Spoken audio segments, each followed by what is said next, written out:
Imagina só, você tá em casa em mais um dia normal, quando de repente ouve um... E a partir daí, tudo acontece muito rápido. Quando você percebe, só existe uma coisa que separa de uma viagem literária incrível, um pequeno pedaço de plástico que abraça carinhosamente o livro, o Shrink. E então, você o rasga. Bem-vindos ao Sem Shrink, podcast da Intrínseca, um espaço pra gente conversar sobre as novidades da editora e sobre as histórias que nos embalam. Olá! Bem-vindos ao 10º episódio do Sem Shrink, podcast da Intrínseca, para falar sobre as novidades da editora e sobre os livros do Intrínsecos. Hoje eu tô com a Bel Rodrigues e a Marina Ginefra e a gente vai falar sobre O Enigma do Quarto 622, de Joel Dicker. Primeiro, quem são vocês? Marina, quem é você? Bom, meu nome é Marina, eu faço parte da equipe de marketing da Intrínseca e eu simplesmente amo todos esses mistérios, amo Joel Dicker, amo CJ, gosto de coisas bem trevosas, mas também de coisas fofinhas, então eu fico equilibrada. Bom, oi gente, eu sou Bel Rodrigues, eu tenho um canal no YouTube sobre livros, eu faço lives também de leitura, foco, né, mas principalmente leitura, e eu li esse livro em live e foi um pouco desesperador porque eu não podia falar spoilers nenhum. Estou muito feliz que agora eu vou ter um episódio inteiro de podcast para ficar futricando sobre esse livro e sobre tudo que acontece nele, porque tem muita coisa. Sim, inclusive, galera, esse episódio vai ter spoiler. Então, se você ainda não leu e não quer descobrir absolutamente nada, a gente recomenda dar uma pausa e ler o livro antes. Mas se você não se importa com um pouquinho de descoberta ali, um temperinho de descoberta, aí só vem com a gente. Bom, O Enigma do Quarto 622. Que livro é esse, Marina? Você pode me contar sobre ele? Claro. Bem, O Enigma no Quarto 622 conta a história de Joel, que é um autor que, após um doloroso término, resolve tirar férias num luxuoso hotel nos Alpes Suíços. E aí, quando ele chega nesse hotel, ele é atraído por um misterioso assassinato que não foi solucionado e que aconteceu justamente no Quarto 622. E aí, o livro se divide, na verdade, entre o passado e o presente do Joel tentando entender o que aconteceu e a gente vendo ao vivo, assim, entre aspas, o que rolou quando esse crime aconteceu. Esse livro, ele é como os livros do Joel Dicker, ele é marcado por várias reviravoltas, tem espionagem, triângulos amorosos e muitas surpresas ao longo da leitura. Ele é o 5º livro do Dicker e o Dicker ele ficou bastante conhecido pela obra A Verdade sobre o Caso Harry Quebert e também pelo desaparecimento de Stephanie Meyer, que foi o livro número 1 do Intrínsecos, foi enviado na primeira caixa. Sim! Se você não sabe o que é Intrínseco, se você está perdido e veio aqui apenas encontrou esse episódio, o Intrínsecos é o clube do livro da editora Intrínseca, que envia todo mês uma caixa surpresa para sua casa, com o livro inédito em edição exclusiva, revista literária, marcador, cartão postal e um brinde, tudo a ver com a história. Nesse caso, o Enigma do Quarto 622 foi enviado em dezembro de 2020 e o brinde da caixa foi um livro e uma revista extra. Foi o livro Em Águas Profundas, da Patricia Highsmith, e uma revista também falando sobre a obra e sobre essa autora incrível. A gente também vai falar um pouquinho sobre Em Águas Profundas, mas a gente vai falar bem rapidinho. A gente contextualiza vocês quando chegarmos lá. Bom, já avisei de spoiler, então eu já posso o quê? Partir para o primeiro tópico, que é, gente, Joel Dicker. Quem é este autor? É também conhecido como um dos autores mais bonitos da Intrínseca. Esse é a fama dele lá com a gente e com os leitores. Lindíssimo. Eu não sei se eu acho ele tão bonito assim, mas tudo bem, eu aceito a opinião. Olha, eu acho lindíssimo porque eu achava que ele era mais velho. E aí, quando eu vi a foto do Dicker, eu falei, nossa, fiquei surpresa. Quando você descobriu que é possível, que era acessível. Sim.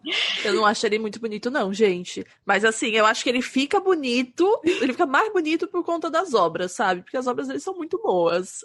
Talento, é um negócio, né? Atrelado ao intelecto. Mas assim, ele olhando assim, não achei assim, aquelas coisas, né? Porém, eu também vi muita gente falando que era apaixonada por ele, que ele era muito gato e etc.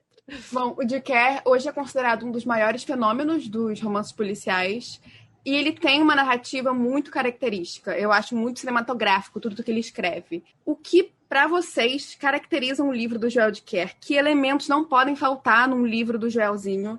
E o que o Enigma do Quarto 622 tem de diferente dos anteriores? Nossa, o que não pode faltar, que eu, pelo menos assim, eu li 2 livros dele, só que são 2 livros gigantescos que parecem vários, sabe? Parece que eu passei muito tempo junto com ele.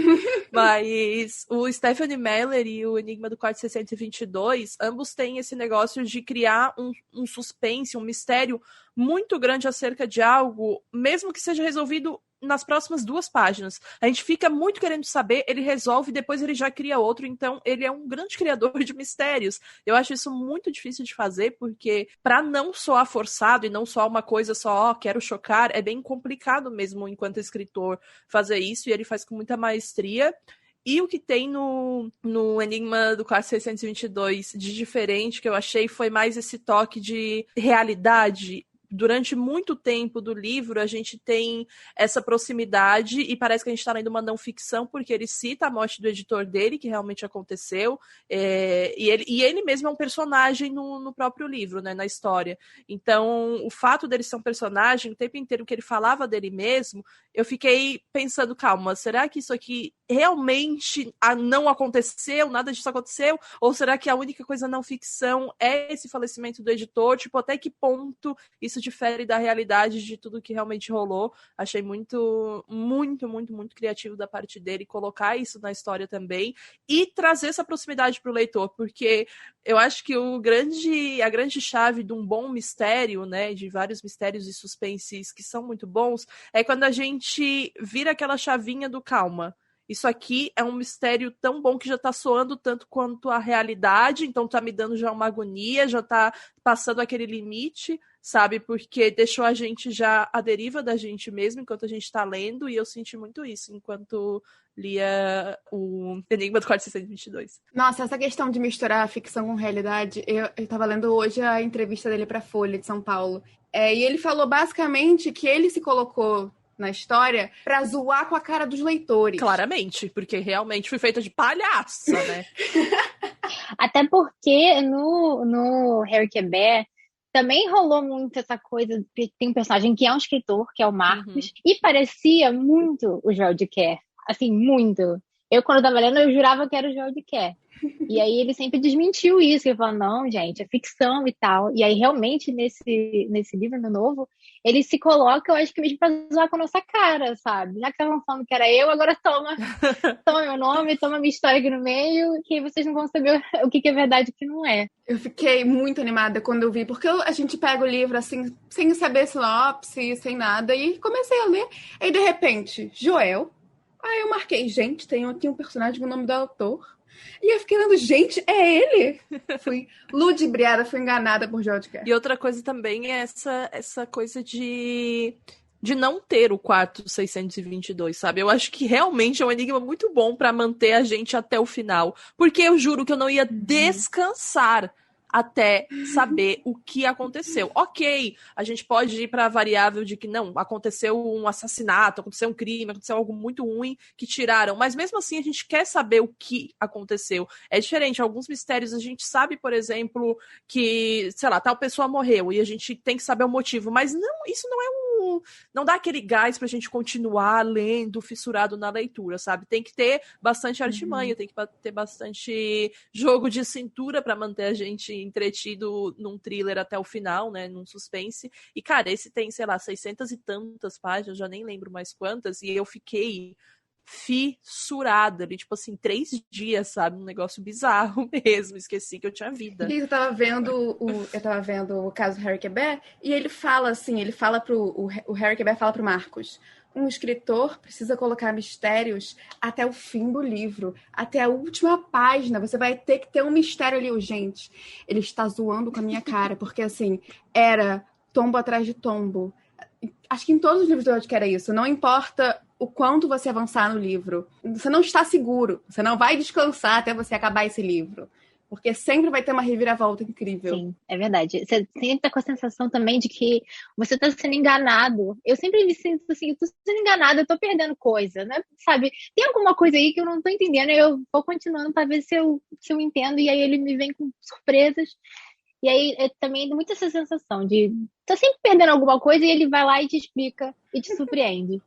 Eu acho também que tem sempre, assim, muitos personagens, ele faz sempre um grande elenco, ele abre um leque de pessoas das mais variadas, e eu acho que todo mundo é sempre meio duvidoso, sabe? Eu nunca acho que, tipo, aquela pessoa fez aquilo. Eu sempre acho que todo mundo tem motivo para ter cometido um crime ou para estar escondendo alguma coisa.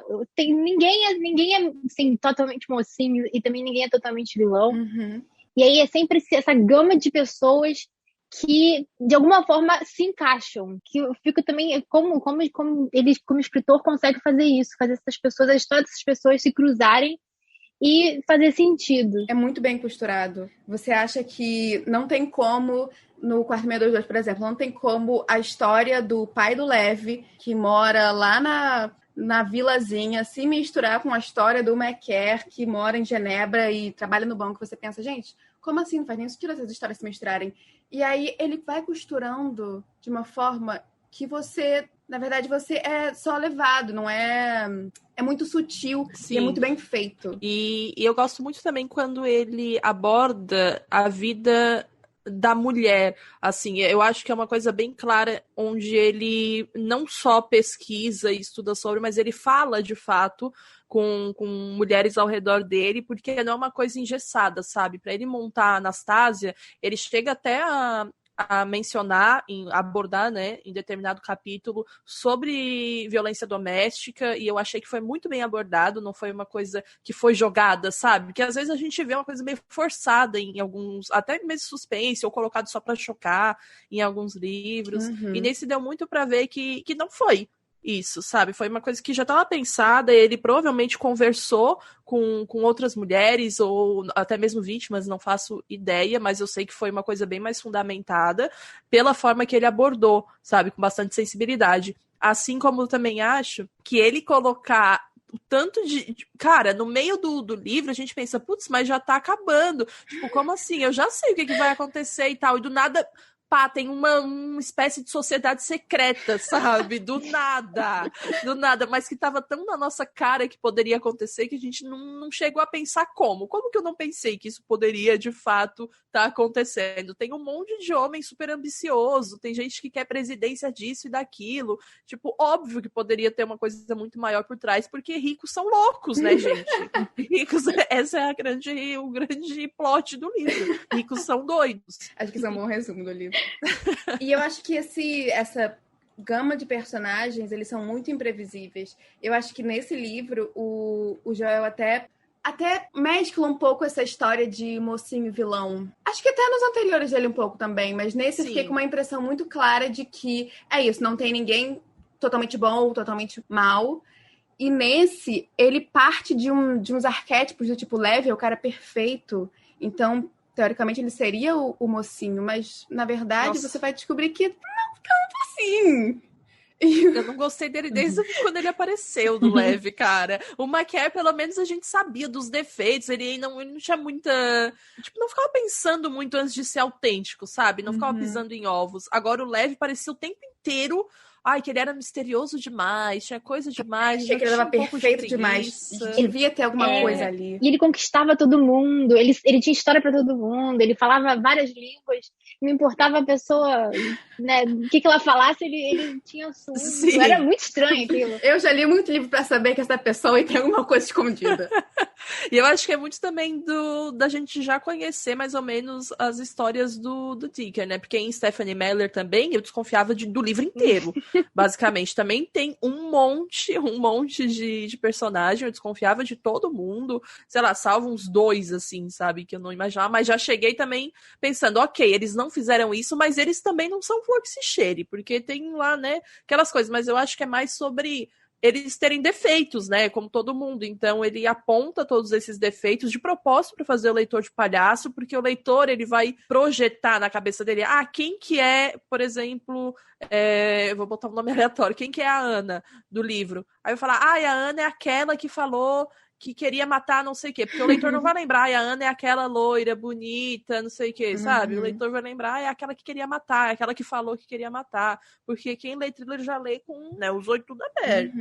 Daí, quando eu vi que simplesmente eu estava desconfiando até mesmo de pessoas que apareceram uma vez, sei lá, um garçom do hotel, eu já pensei, bom, talvez seja a hora de eu continuar lendo amanhã, né? Porque eu já não tenho mais sanidade para continuar hoje.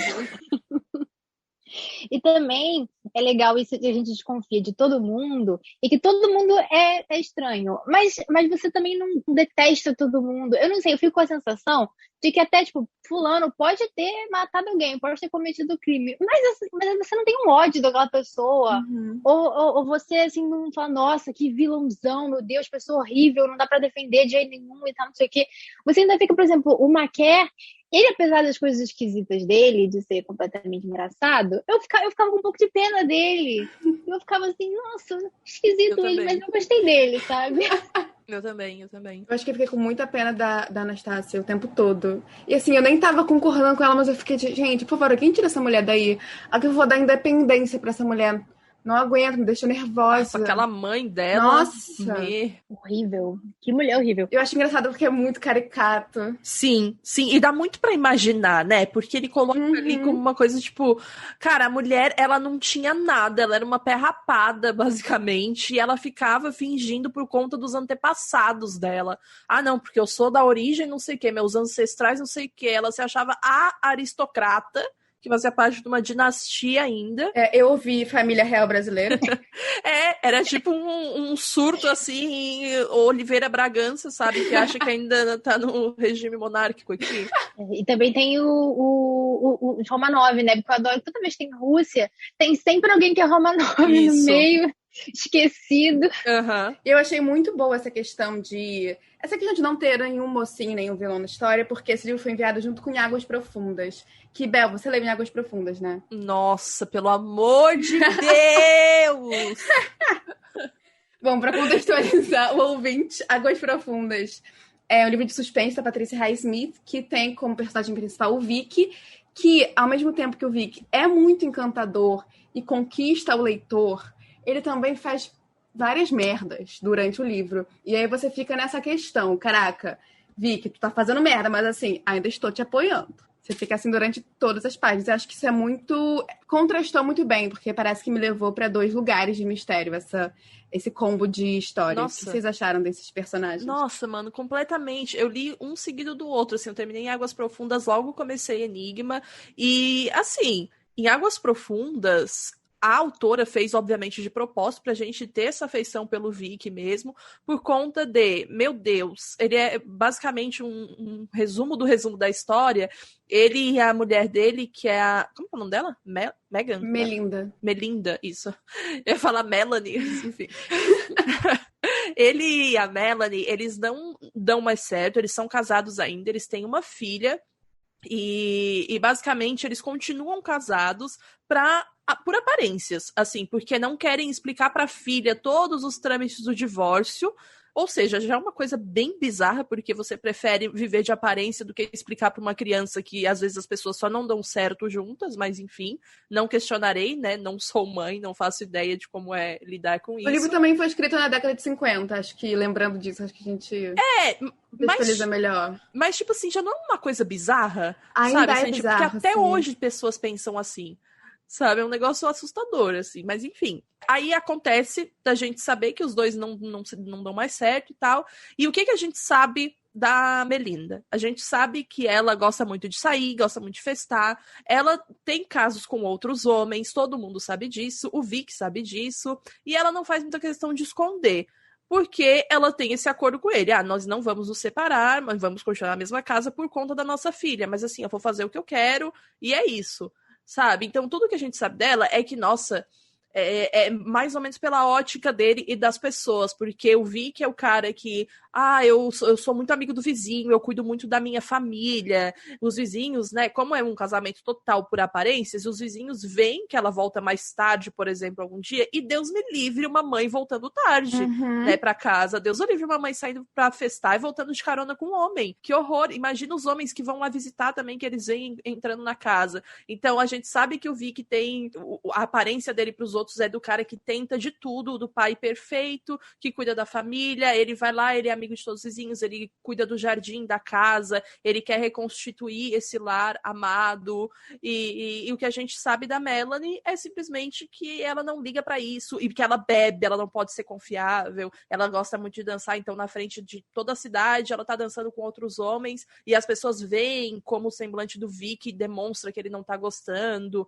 e que, nossa, esse homem ele sofre muito pra manter o casamento, e então o leitor, querendo ou não, é jogado dentro dessa história também. E é um paralelo que vai muito... Não é um paralelo, no caso, é um negócio que vai muito num lado oposto exatamente do que é apresentado em Enigma do Quarto 622, porque a gente sabe dos defeitos de todo mundo também, mas a gente não tem aquela afeição pelo McCarran, porque ele é meio bobo em certos momentos. Já o Vic, a gente sabe exatamente como pensa, a gente sabe que ele não é aquela pessoa boa, perfeita e tal, mas também ninguém é. Então a gente começa a colocar em xeque, às vezes, o que a gente está pensando. O próprio leitor começa a se questionar, tipo, meu Deus, eu não queria que ninguém estivesse na minha cabeça agora e visse o que eu estou pensando nesse momento, porque talvez eu esteja torcendo pro Vic, talvez eu esteja torcendo para algo que até então eu achava que eu nunca apoiaria, sabe? Então a gente fica nessas questões e fica na autorreflexão por muito tempo. Nossa, esse livro,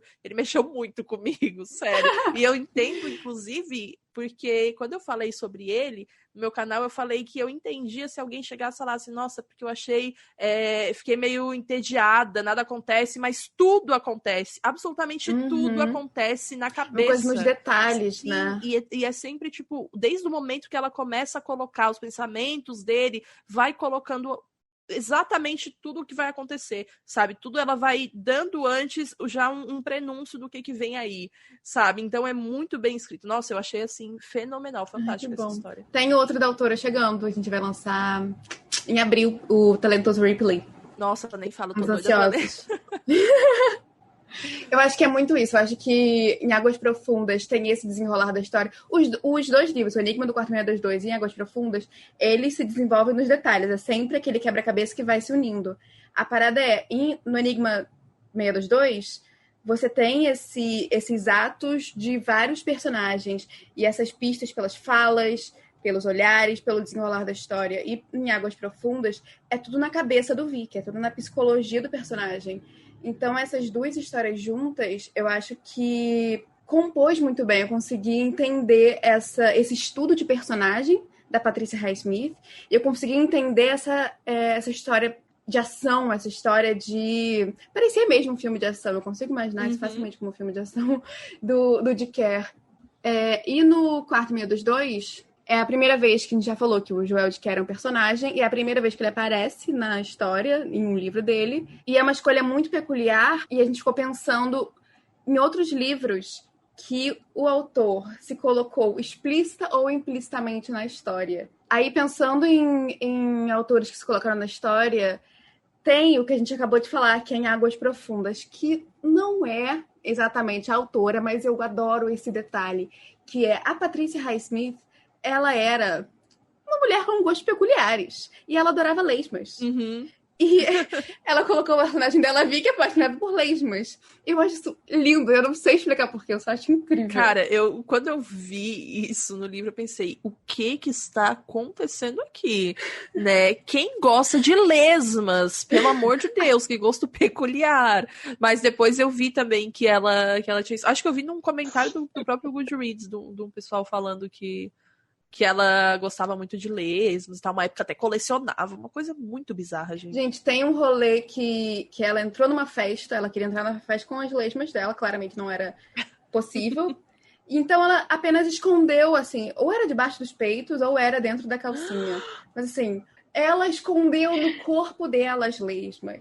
Fonte, Wikipédia. Vou ter que confirmar isso depois. Aí gente, meu Deus do céu. Imagina uma lesma no seu sutiã. Eu não quero imaginar a calcinha, infelizmente. Não dá pra mim, gente. Agora, já no sutiã já é desconfortável o suficiente, né? Agora, na calcinha, pelo amor de Deus, né? Que é a primeira coisa que a gente pensa, imagina se ela entra em algum lugar. Deus me livre, gente. Pelo amor de Deus. Vocês conseguem pensar em mais algum? Nossa, eu tô lendo um agora, tipo, mas é um da Agatha Christie, eu tô lendo agora, que é A Noite das Bruxas, e não que ela se colocou como Agatha Christie, né? Tem um dela que ela se cita, só que agora eu não vou lembrar, acho que é Os Quatro Grandes. Mas nesse A Noite das Bruxas, ela fala de uma das personagens é uma grande escritora de suspense, suspense policial, e que estava presente no local que aconteceu um assassinato. Então ela é meio que uma peça-chave porque em determinado momento algumas pessoas que estavam presentes acham que o assassinato só aconteceu ou que tal pessoa só falou tal coisa porque ela estava lá e queriam aparecer para ela, esse tipo de coisa, sabe? Então assim, óbvio, né, que não tem como falar, não, ela pensou nela aqui, mas parece muito, muito, muito, muito. Principalmente que é uma senhora também e tal, e A Noite das Bruxas foi um dos livros, um dos últimos ali publicados por ela, né? E aí eu fiquei pensante toda a vida, fiquei meio pensativa sobre isso. Eu amo quando eles fazem isso. Porque de novo, eles zoando com a nossa cara. É tipo, e aí o que você vai fazer, leitor? Não, o Joel Dicker ter colocado ainda o nome dele é realmente pra fazer a gente de palhaço. Exatamente. Então, é o nome, o editor, e quando ele começa a contar de como ele foi o primeiro livro publicado, é o primeiro livro do Dick que é de história, de Segunda Guerra Mundial, enfim. E aí você fala, não, gente, é ele, sabe? Tá tareando na nossa cara. Ele ainda fala da série, gente. Daí ele fala dos direitos vendidos e tal. Mano, não é possível. E pior que eu nem li ainda a verdade sobre o caso do Harry Quebé, porque eu quis começar com os que todo mundo falava que não, porque não eram os carros-chefes, sabe? Porque todo mundo fala desse primeiro, né? Pra ler qualquer coisa do dia que não, tu tem que ler esse, isso daí é o melhor, não sei o que, não sei o que. E, tipo, eu já achei muito bons o Stephanie Meyer e o Enigma. Então eu tô com tanta expectativa que eu tenho até medo. Daí eu fico esperando um pouquinho acabar essa minha empolgação e euforia com o Enigma pra começar o Harry Quebé, pra ver se eu vou gostar. Mas eu acho que você vai gostar do Harry Quebé, porque, né, enfim, é muito bom, e porque ele meio que é, assim, o de Kerr, entre aspas, original, eu acho, sabe? É tipo, o universo de Kerr começou ali. E aí você vê coisas no 622 que ele já deu um toquezinho no Harry Quebé, sabe? E aí você vê que, assim, sei lá, o de Kerr é quase Marvel, ele tá fazendo já um universo do de Kerr de coisas estranhas e mistérios, sabe, da cabeça dele, que você já sabe que é dele. Mas, gente, por que vocês acham que o Woody Kerr resolveu se inserir nessa história? Foi realmente só pra zoar com a nossa cara? Por conta do editor, eu acho. Eu acho que dá pra ver que eles tinham essa... Sei lá, eles tinham uma amizade muito, muito grande, muito sincera, e eu acho que ele quis colocar o nome dele também, porque ele colocou o nome do editor também, sabe? Ele contou da história do editor, tipo, ele contou do dia que ele passou mal e posteriormente quando ele morreu. Então, eu acredito que já estava muito próximo do leitor e não teria por que não falar o nome dele. Eu não sei se aqueles affairs que ele cita ali realmente aconteceram, mas, assim, eu acho que ele não usou o nome da pessoa mesmo, da guria que ele se relacionou. E também eu achei ela muito escrota, sabe? No início, já não curti. Porque, mano, o mínimo que você tem que saber quando você tá se relacionando com o editor é que a rotina dele não vai ser igual a sua e nem vai ser igual a de outros escritores, sabe? O escritor, às vezes, ele tá totalmente fissurado numa história e ele fica 3 dias inteiros dentro do escritório escrevendo e outros dias ele só não vai querer conversar porque tem tanta coisa na cabeça dele que ele precisa colocar na história que você tem que entender, pelo menos, que ele tem que ter o espaço dele. E aquela mulher parecia que não tava tão disposta, assim, a entender outras realidades e outras rotinas além da dela e das que ela já conhecia. Também não gostei dela.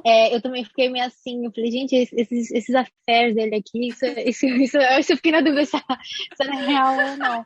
Mas eu também concordo que é uma forma dele contar a história do editor, né, que ele tanto gosta, e assim, de homenagear, de contar a história deles, né, do como é que foi, e do jeitinho do de Kerr, sabe? Colocando assim, será que isso é verdade ou não é? Colocando no meio de um mistério. Eu acho que foi uma homenagem assim bem bonita, se você parar pra pensar, né? Na forma que ele colocou se no meio de um mistério. Porque é isso, porque a história que a gente fica na dúvida se é real ou não também contribui pra toda a trama misteriosa do livro. Eu acho que é muito isso, é tipo uma forma de deixar o editor dele vivo. E aí você insere nesse grande hit, então você abre aquilo, você torna ele vivo para muito mais pessoas. E aí eu achei realmente muito bonito. Eu também. Eu achei... Nossa, eu fiquei muito... Assim, né? Lacrimejei, digamos, com uma das últimas passagens que ele fala sobre luto e sobre pra onde vão os mortos e tal. Achei muito bonito, muito legal. E aí, realmente, mais uma vez, uma prova do talento do Dicker é isso. Ele consegue inserir esse tema de luto e a própria história dele num livro com mais uma centena de temas que se costuram ali. E ele faz isso bem. Não é como se passasse pelo luto rapidamente, você falasse, tá, luto. Ele faz isso bem. Você vê ali a construção durante todo o livro. Eu acho realmente uma prova do talento dele. E, como a gente já falou, é a primeira vez do Dicker na história, mas não é a primeira vez que ele tem um personagem como escritor. Um escritor como personagem. A verdade sobre o caso Harry Quebec também tem o Marcus Goldman e o Harry Quebec, que são os protagonistas. A gente tem Stephenie Meyer, a gente tem a jornalista, que não é escritora, mas ainda está escrevendo coisas no ramo da escrita.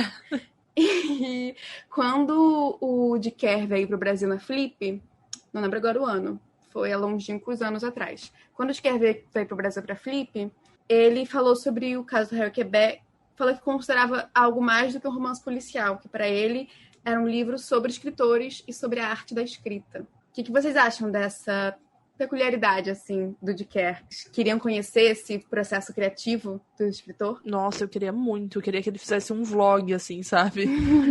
Durante o processo de escrita dos livros, porque é muito denso. Toda a história que ele faz, ele mergulha muito e tem muito subplot.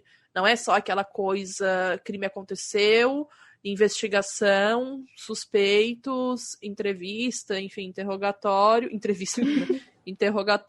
e resolução, sabe? É uma coisa que tem várias vertentes e vão puxando para subvertentes e vai indo e tem muito subplot nesse livro. Cara, tem muita coisa, assim, eu realmente queria saber como que ele... Primeiro, da onde veio essa ideia de pensar em tanta coisa para subplot e todos serem muito bem feitos e fechadinhos. E assim, se ele tem mais ideias de fazer uma coisa mais simples, por exemplo, sabe? De não abordar tudo isso. Porque eu realmente gostaria de ver se ele conseguiria fazer um livro tão bom quanto esses, de uma coisa mais que não precisasse abordar tanta coisa, mas mesmo assim a história fosse grandiosa.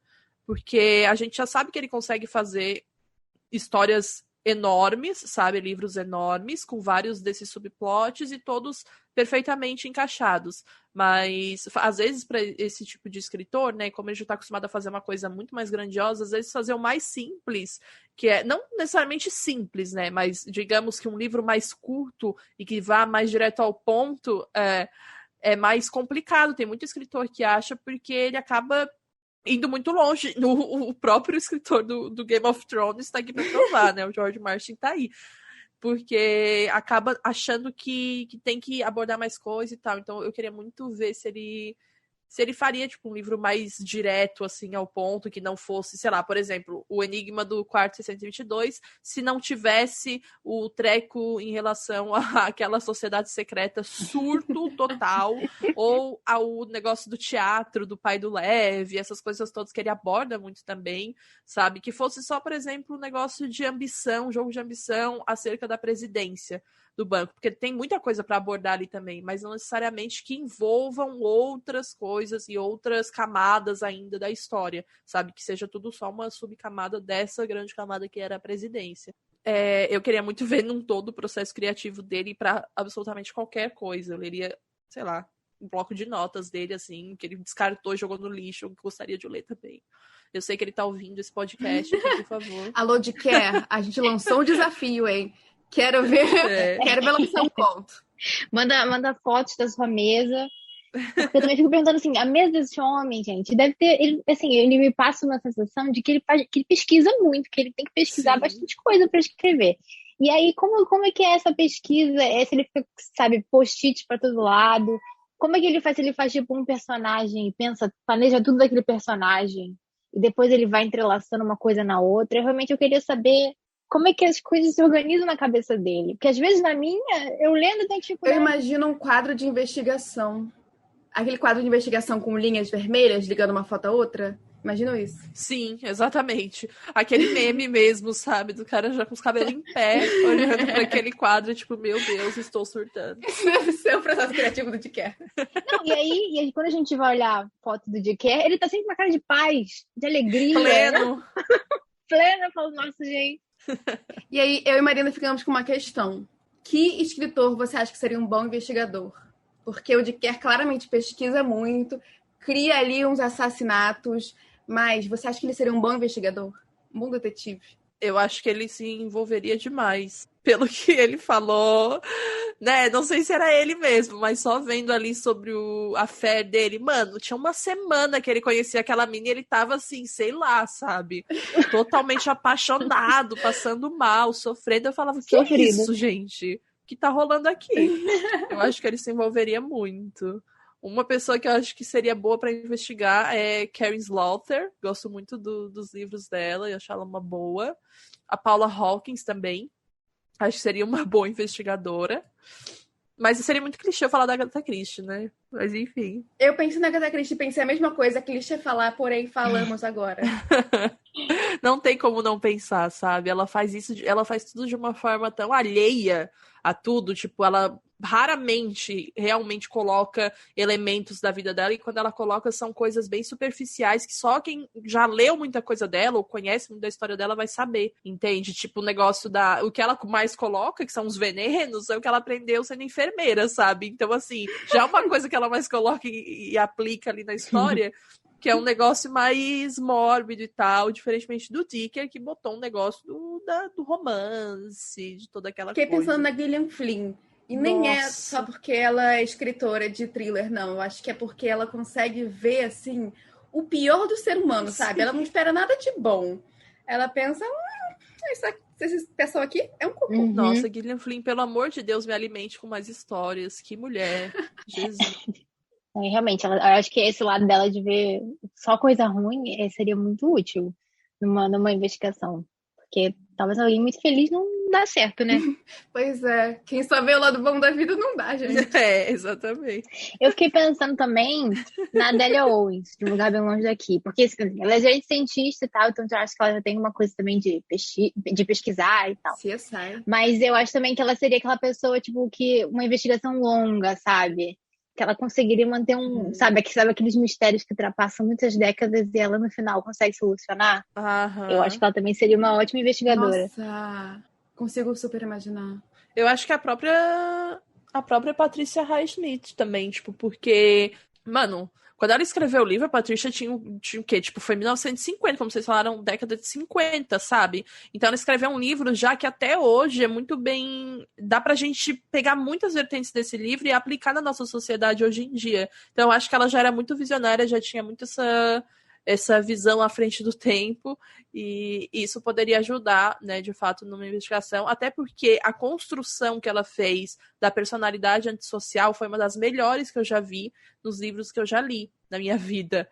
Foi realmente muito boa, porque as pessoas associam uma pessoa psicopata todas a uma pessoa que vai ser uma assassina, sabe? Só que não, mano. O psicopata é um assassino quando ele externaliza algumas coisas que fazem ele ter este impulso, de fato, para matar. Porque quando chega nesse nível já é outra coisa totalmente nada a ver. Tipo, todo mundo acha que não, porque se é um psicopata é um serial killer. Gente, não, pelo amor de Deus. E ela abordou isso muito bem no livro, sabe? Ela fez toda uma construção e ela foi botando tudo que foi inflando o que foi usado depois para ele, de fato, sabe, externalizar, ou não, era uma opção dele, mas ela acabou tendo que construir isso muito bem.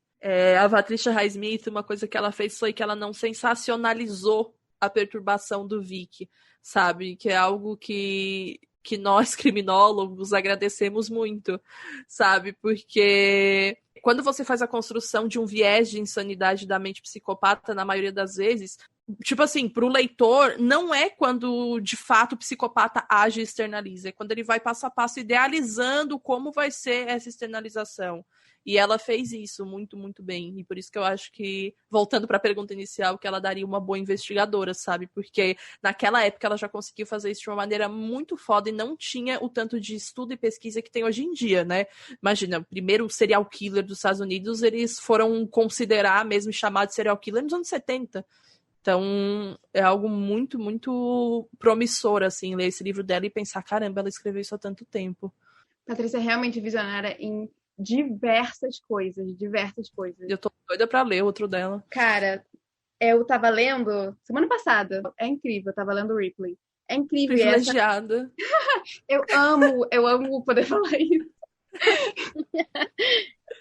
É isso, é essa construção. Não é esse psicopata que a gente vê em séries e filmes, que é tipo, assassinando várias pessoas.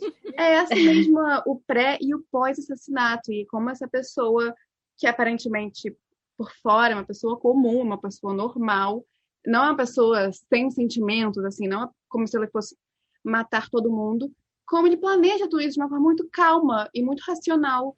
Exatamente. E eu acho isso incrível, porque não é algo que você vê em todo livro. Uhum. Bom, gente, estou amando falar sobre assassinatos com vocês. Vamos para a nossa última pergunta. A verdade sobre o caso Harry Quebet e o desaparecimento de Stephenie Meyer, os dois são ambientados em cidades fictícias dos Estados Unidos. E o Enigma do Quarto 622 é a primeira vez que o Dick Kerr escreve sobre a cidade natal dele, que é Genebra, na Suíça.